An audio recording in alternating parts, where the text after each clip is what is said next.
बिस्मिल्लाहिर्रहमानिर्रहीम। अस्सलाम वालेकुम। प्रोग्राम न्यूज़ व्यूज़ के साथ मैं हूं आपकी मेज़बान कुरतनैन बख्श। नाज़रीन, आज के प्रोग्राम के अंदर हम आगाज़ करेंगे एक अहम सियासी मौजू से। इमरान खान और पाकिस्तान तहरीक इंसाफ से मुतालिक सियासी बहस एक बार फिर मरकज़ी तवज्जो बनी हुई है, क्योंकि उनकी कैद को 1000 दिन मुकम्मल हो चुके हैं। ये 1000 दिन ना सिर्फ पाकिस्तानी सियासत का रुख बदल चुके हैं, बल्कि अवाम, जमहूरियत, अदलिया और सियासी इस्तेकाम से जुड़े कई अहम सवालात को भी जन्म दे चुके हैं। बानी तहरीक इंसाफ इमरान खान के जेल में 1000 दिन मुकम्मल होने के बाद सियासी दर्जा हरारत मजीद बढ़ गया है। इसी पस मंजर में पाकिस्तान तहरीक इंसाफ और तहरीक तहफ़्फ़ुज़ आईन पाकिस्तान ने आइन के तहफ़्फ़ुज़ और इमरान खान की रिहाई के लिए मुल्क की जलसों और जुलूसों का ऐलान कर दिया है। सरबराह तहरीक महमूद खान अचकज़ई ने वाज़ेह किया है कि फैसला हो चुका है कि गली गली जाएंगे और इदारों को साथ पैगाम दिया है कि सियासत में मुदाखलत बंद की जाए। उन्होंने माइनस इमरान खान के किसी भी बयाने को मुस्तरद करते हुए खबरदार किया है कि ऐसी हर कोशिश की भरपूर मज़ाहमत की जाएगी। उधर सलमान अकरम राजा ने मौजूदा सूरत हाल पर सख्त तनकीद करते हुए कहा है कि किसान परेशान, मजदूर बेरोजगार और नौजवान मौक़े से महरूम हैं, जबकि हुकूमत पर अय्याशी और अवामी मसाइल से लाताल्लुकी के इल्ज़ामात आयद किए हैं। दूसरी जानिब हुकूमती मौक़िफ़ पर राना सनाउल्लाह ने बानी PTI से किसी भी डील की खबरों को मुस्तरद करते हुए कहा है कि फैसले आइन और कानून के मुताबिक होंगे, जबकि फैसल करीम कुंडी ने दावा किया है कि तहरीक इंसाफ इस वक्त अंदरूनी तकसीम का शिकार हो चुकी है और क़यादत वाज़ेह हिकमत अमली से महरूम दिखाई देती है। नाज़रीन, ये है सियासी मंजरनामा जो कि तमाम तर इस वक्त ओवरऑल हम पॉलिटिकल सिनेरियो के अंदर देख रहे हैं। ये तो एक इमरान खान का पूरी ज़िंदगी जो कि 1000 दिन वो कैद की गुजार चुके हैं, उस हवाले से तो हम डिस्कशन इस प्रोग्राम के अंदर करेंगे, लेकिन दूसरी जानिब हम कराची के इशूज़ को भी आज इस प्रोग्राम के अंदर हाईलाइट करेंगे। हमारे साथ प्रोग्राम के अंदर जो गेस्ट मौजूद हैं, लैला परवीन साहिबा मौजूद हैं, जिनका ताल्लुक पाकिस्तान पीपल्स पार्टी से है।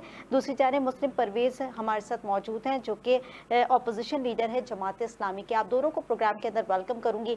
सबसे पहले आपसे जानूंगी मुस्लिम परवेज़ साहब कि मुल्क का सबसे बड़ा इशू क्या है? क्या इमरान खान सबसे बड़ा इशू है, या फिर जो कराची के मसाइल हैं वो सबसे अहम है, जो बुनियादी ज़रूरियात हैं उन पे फोकस करने की ज़रूरत है? बिस्मिल्लाहिर्रहमानिर्रहीम। यकीनन मुल्क का सबसे बड़ा इशू जो है वो तो मईशत है, मुआशियात हैं, लोगों के लिए आसानियाँ हैं, हर किस्म की महंगाई बहुत ज़्यादा है, बेरोज़गारी है, ट्रांसपोर्ट की सहूलतें नहीं हैं। और इसी में जो है बहरहाल कराची भी शामिल है कि यहाँ भी जो है बेरोज़गारी है, महंगाई है, ट्रांसपोर्ट नहीं है, सड़कों की हालत अच्छी नहीं है, अस्पताल ठीक नहीं है, मास ट्रांजिट नहीं है, महंगाई बेइंतहा है, हर किस्म की जो मुश्किलात हैं वो यहाँ भी मौजूद हैं। लिहाजा असल जो आवाम का इशू है वो तो यही है कि यहाँ पर जो है वो ये तमाम सहूलतें जो है आवाम को मैसर आनी चाहिए। आवाम खुशहाल होगी तो सब चीज़ें ठीक होंगी। तो असल में यानी मजमूई तौर पर मुल्क को और कराची को अगर ज्वाइंट कर लिया जाए तो कराची जो है सबसे ज़्यादा रेवेन्यू भी देता है। तो मुआशी मसाइल अगर एक आम इंसान के हल हो जाएँ, बिजली है, पानी है, तालीम है, सेहत के चीज़ें हैं, ये बुनियादी मसाइल जो हैं, ये 4 तो बहुत ही बुनियादी मसाइल हैं। इसके बाद हर शख्स को जो है वो रोज़गार चाहिए, खाने-पीने के लिए उसको सस्ती अशिया चाहिए जो उसकी दस्तरस में हों। यानी अब हो ये रहा है कि गुर्बत से नीचे जो लोग जा रहे हैं, जो हम कहते हैं गुर्बत की लकीर से नीचे, यानी $4 की जो आमदनी है वो लगाई गई है, उससे भी नीचे जो है वो दिन-ब-दिन तादाद बढ़ती चली जा रही है।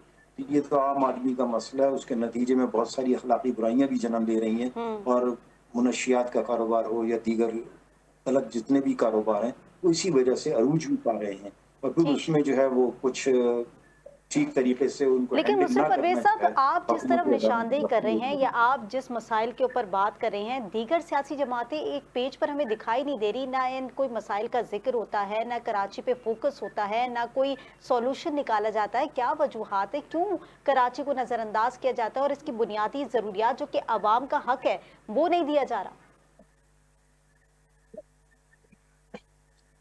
असल में हम चूँकि कराची में रह रहे हैं इसलिए हम तो बात ज़्यादातर कराची हम्म। ही करते हैं, लेकिन बुनियादी तौर पर अगर हम सिर्फ अपने सूबे की बात करें, तो नज़रअंदाज तो सूबे का हर शहर है। आप अगर लाड़काना की बात करें तो वो भी नज़रअंदाज है और अगर आप शहजादपुर की बात करें तो वो भी नज़रअंदाज है। हम्म। यानी कराची के अलावा सिंध का भी कोई शहर जो है वो ऐसा नहीं है कि जो खुशहाल हो या जिसकी सड़कें बन गई हों या जहाँ पर ट्रांसपोर्ट का निज़ाम सही हो या जहाँ के हॉस्पिटल्स का निज़ाम सही हो या जहाँ पर जो है वो लॉ एंड ऑर्डर की सिचुएशन सही हो। आए दिन कत्ल गारत गरी है और फिर सही तरीके से हम्म। उनकी हैंडलिंग ना होना है। तो ये तो सारे पूरे सूबे की जो है वो मुश्किलात में से है।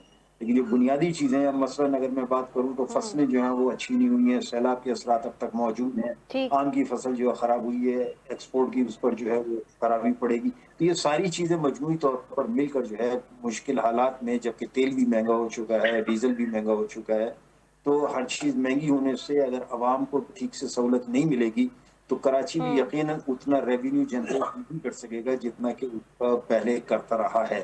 پھر آہستہ آہستہ یہاں سے لا اینڈ آرڈر کی وجہ سے جو انڈسٹری ہماری وہ شفٹ ہوئی ہے، جس کے جہاں وسائل تھے اس حساب سے شفٹ ہو گیا. زیادہ وسائل والے جو ہیں وہ سنگاپور چلے گئے، ملائیشیا چلے گئے، یورپ چلے گئے. کم وسائل والے جو ہے دبئی چلے گئے، سری لنکا چلے گئے، بنگلہ دیش چلے گئے. اس سے کم وسائل والے جو ہے وہ پنجاب شفٹ ہو گئے.